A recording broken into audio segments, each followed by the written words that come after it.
Hello students, welcome to my channel WB online tuition. আজকে আমরা আলোচনা করব মাধ্যমিক 2025-এর সাজেশন সম্পর্কে। আজকে আমরা ভৌতবিজ্ঞানের যে 8.3 তড়িৎ প্রবাহ ও রাসায়নিক বিক্রিয়া এই চ্যাপ্টারের উপর সমস্ত রকমের 3 নাম্বার ও 5 নাম্বারের ইম্পর্ট্যান্ট কোশ্চেন এবং উত্তরগুলি আলোচনা করব, যেগুলি থেকে তোমাদের পরীক্ষাতে অবশ্যই তোমরা কমন কোশ্চেন পাবে। তো আর বেশি কথা না বলে পরপর কোশ্চেন এবং অ্যান্সারগুলো তোমরা দেখে নাও। এবং এই পিডিএফটি পাওয়ার জন্য আমাদের যে টেলিগ্রাম গ্রুপ রয়েছে ডব্লিউবি অনলাইন টিউশন, যার লিঙ্ক ডেসক্রিপশন বক্সে দেওয়া রয়েছে, ওখানে গিয়ে জয়েন হয়ে তোমরা এই পিডিএফটা ডাউনলোড করে নিতে পারো। তো পরপর কোশ্চেন এবং অ্যান্সারগুলি তোমরা দেখে নাও। একের দাগের কোশ্চেনটি কি রয়েছে, পারদ ও অম্লায়িত জলের মধ্যে কোনটি তড়িৎ বিশ্লেষ্য ও কেন? তো এখানে অ্যান্সারটি আমরা দেখে নেব। পারদ ও অম্লায়িত জলের মধ্যে অম্লায়িত জল তড়িৎ বিশ্লেষ্য। অম্লায়িত জলে হাইড্রক্সিনিয়াম আয়ন, হাইড্রক্সাইড আয়ন এবং মিশ্রিত অ্যাসিডিটি আয়ন থাকে। আয়নের উপস্থিতির ফলে জল তড়িৎ পরিবহন করে এবং বিশ্লেষিত হয়ে ক্যাথোডে H2 ও অ্যানোডে O2 গ্যাস উৎপন্ন করে। অপরদিকে তরল ধাতু পারদ তড়িতে সুপরিবাহী হলেও তড়িৎ পরিবহনকালে এটি রাসায়নিকভাবে পরিবর্তিত হয় না। আয়নের পরিবর্তে পারদে উপস্থিত মুক্ত ইলেকট্রনগুলি তড়িৎ পরিবহন করে, তাই পারদ একটি ধাতব পরিবাহী, তড়িৎ বিশ্লেষ্য নয়।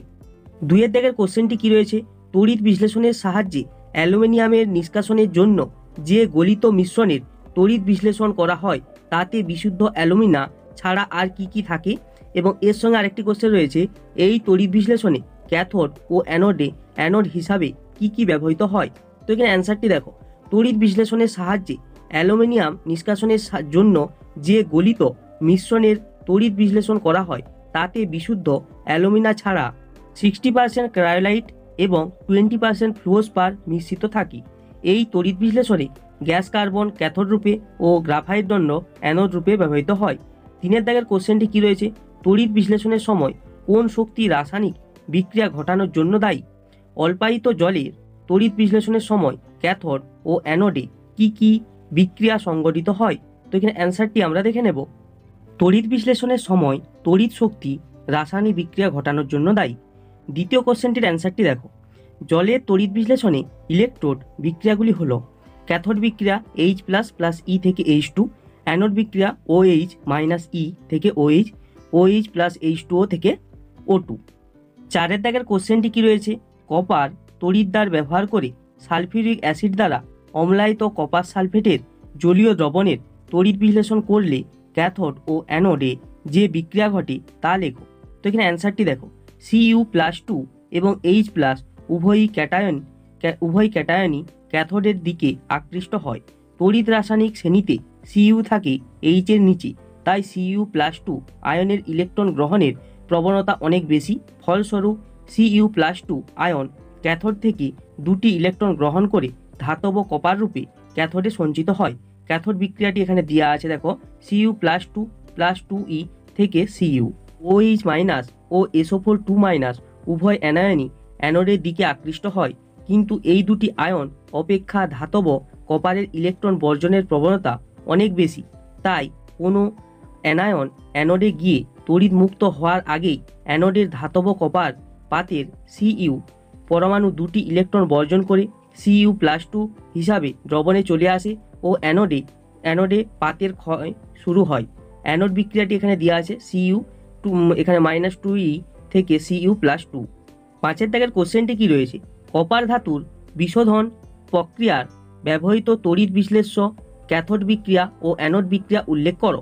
তো এখানে অ্যান্সারটি দেখো। কপার ধাতুর বিশোধন প্রক্রিয়ায় ব্যবহৃত তড়িৎ বিশ্লেষ্যটি হলো কপার সালফেটের CuSO4 15% জলীয় দ্রবণে 5 থেকে 10% লঘু H2SO4 এর মিশ্রণ। এরপরে ক্যাথোড বিক্রিয়া কি রয়েছে, বিশুদ্ধ কপারের পাতলা পাত ক্যাথোড হিসাবে ব্যবহৃত হয় Cu+2+2E থেকে Cu। অ্যানোড বিক্রিয়া কি রয়েছে, অবিশুদ্ধ কপার অর্থাৎ ব্লিস্টার কপারের মোটা ব্লক অ্যানোড হিসাবে ব্যবহৃত হয় Cu এখানে 2E-2E থেকে Cu+2। ছয়ের দাগের কোশ্চেনটি কি রয়েছে, Ma2 একটি তড়িৎ যোজী যৌগ, M ধাতব মৌল, A অধাতব মৌল। জলীয় দ্রবণে এটি কি কি আয়নে বিয়োজিত হয়? Ma2 এর জলীয় দ্রবণের তড়িৎ বিশ্লেষণে কোন আয়নটি ক্যাথোডে যায়? তো এখানে অ্যান্সারটি আমরা দেখে নেব। Ma2 তড়িৎযোজী যৌগটি জলীয় দ্রবণে বিয়োজিত হয়ে M+2 এবং A- আয়ন উৎপন্ন করে। ক্যাথোড তড়িৎদ্বারটি ঋণাত্মক আধানযুক্ত হওয়ায় ধনাত্মক আধান ওই দ্বারের দিকে আকৃষ্ট হয়। সুতরাং Ma2 এর জলীয় দ্রবণের তড়িৎ বিশ্লেষণে M+2 আয়নটি ক্যাথোডে যায়। 7 দাগের কোশ্চেনটি কি রয়েছে, তড়িৎ বিশ্লেষণ পদ্ধতিতে লোহার মোর্চের উপর নিকেলের প্রলেপ দিতে তড়িৎ বিশ্লেষ্য ক্যাথোড ও অ্যানোড রূপে কি ব্যবহৃত হয়। তো এখানে অ্যান্সারটি আমরা দেখে নেব। তড়িৎ বিশ্লেষণ পদ্ধতিতে লোহার মোর্চের উপর নিকেলের প্রলেপ দিতে তড়িৎ বিশ্লেষ্য হিসাবে বোরিক অ্যাসিড ও নিকেল সালফেটের মিশ্রণ, ক্যাথোড হিসাবে লোহার চামচ ও অ্যানোড হিসাবে বিশুদ্ধ নিকেলের পাত নিতে হয়। 8 দাগের কোশ্চেনটি কি রয়েছে, লোহার উপর কপার দ্বারা তড়িৎ লেপনে তড়িৎ বিশ্লেষ্য পাত্রে ক্যাথোড, অ্যানোড ও তড়িৎ বিশ্লেষ্য হিসাবে কি ব্যবহার করতে হবে। তো এখানে অ্যান্সারটি আমরা দেখে নেব। লোহার উপর কপার দ্বারা তড়িৎ লেপনে তড়িৎ বিশ্লেষ্য পাত্রে ক্যাথোড হিসাবে লোহার দ্রাব্যটি, অ্যানোড হিসাবে তামার পাত, তড়িৎ বিশ্লেষ্য হিসাবে লঘু সালফিউরিক অ্যাসিড মিশ্রিত CuSO4 দ্রবণ নেওয়া হলো।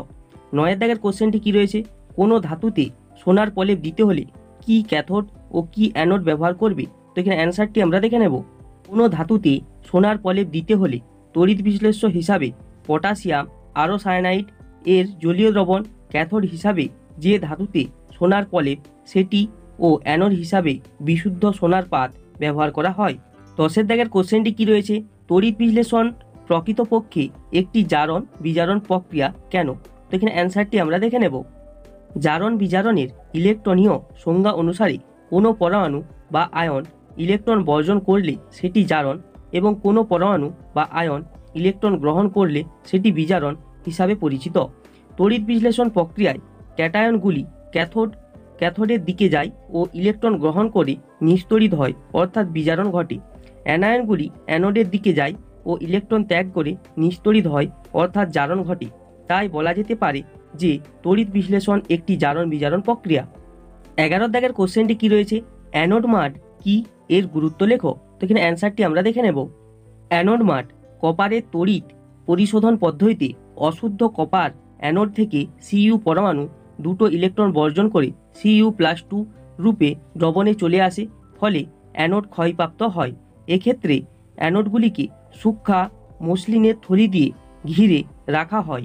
এই পদ্ধতি চলাকালীন কপার অ্যানোডে অশুদ্ধি রূপে উপস্থিত উচ্চ তড়িৎ ধনাত্মক ধাতু যেমন Fe, Zn, Ni ইত্যাদি দ্রবণে দ্রবীভূত হয় এবং কম তড়িৎ ধনাত্মক মূল্যবান ধাতু যেমন Au, Pt, Ag ইত্যাদি অন্যান্য অশুদ্ধির সঙ্গে অ্যানোডের নিচে মসলিনের থলির মধ্যে কাদার আকারে জমে তৈরি হয় অ্যানোড মাড।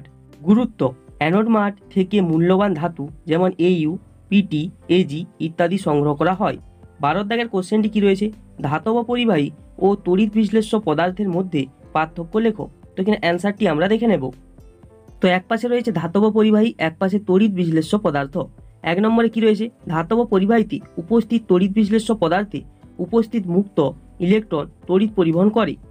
আর তড়িৎ বিশ্লেষ্য পদার্থের ক্ষেত্রে দেখো, ধাতব পরিবাহীতে উপস্থিত ক্যাটায়ন ও অ্যানায়ন তড়িৎ পরিবহন করে। 2 নম্বর পার্থক্য কি রয়েছে দেখো, উষ্ণতা বৃদ্ধি পেলে পরিবাহিতা কমে যায়, আর এক্ষেত্রে দেখো উষ্ণতা বৃদ্ধির সঙ্গে সঙ্গে পরিবাহিতা বৃদ্ধি পায়। 3 নম্বর পার্থক্য কি রয়েছে, ধাতব পরিবাহীর সঙ্গে পরিবাহীর মুক্ত ইলেকট্রনের গতিবেগ অপেক্ষাকৃত কম, আর এক্ষেত্রে তড়িৎ বিশ্লেষ্য পদার্থের আয়নগুলির গতিবেগ অপেক্ষাকৃত বেশি। তো এইগুলি হলো এখানে 3 নম্বর ও 5 নম্বরের ইম্পর্টেন্ট কোশ্চেন। এই কোশ্চেনগুলি অবশ্যই তোমরা ভালোভাবে করে যাবে, এবং এর আগের দিন আমরা সমস্ত রকম 1 নম্বর এবং 2 নম্বরের কোশ্চেনগুলি আলোচনা করে দিয়েছি। যদি ওই ভিডিওটা না দেখে থাকো, ডেসক্রিপশন বক্সে লিঙ্ক আছে, ওখান থেকে গিয়ে দেখতে পারো, এবং এই পিডিএফটা আমাদের টেলিগ্রাম গ্রুপে দেওয়া রয়েছে, ওখান থেকে ডাউনলোড করে নিতে পারো। তো আজকের ভিডিও এইটুকুই, ভালো লাগলে অবশ্যই ভিডিওটা লাইক করো। তো দেখা হবে পরের কোনো নেক্সট ভিডিওতে।